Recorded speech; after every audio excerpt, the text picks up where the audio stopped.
யார் எந்த நிலைமைக்கு எந்த பொசிஷன்ல போனாலும் இந்த கிண்டலும் கேலியுமா பேசுறது இருக்கத்தானே செய்யும்.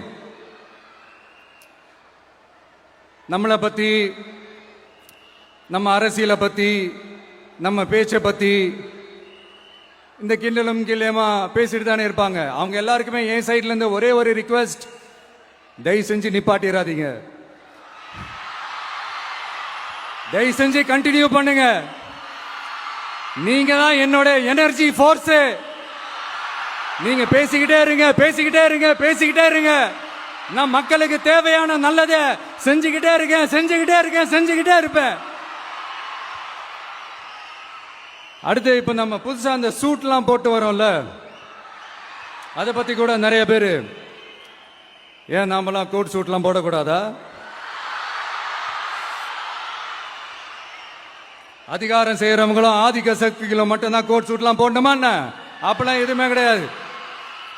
நான் என்ன கலர் கலராவா போட்டு வரேன்? ரெண்டே கலர், நம்ம எல்லாரும் மனசு மாதிரியே பிளாக் அண்ட் ஒயிட். எல்லாத்திலும் பிளாக் அண்ட் ஒயிட்டா இந்த விஜய் இருப்பான் அப்படின்னு காட்டுறதுக்கு தான் அந்த கலர். அடுத்து அந்த பிளாக் கூட யாரை குறிக்கும் எதை குறிக்கும்ன்றது நான் சொல்லிதான் தெரியணும்னு அவசியம் இல்லை, அது உங்களுக்கே நல்லா தெரியும்.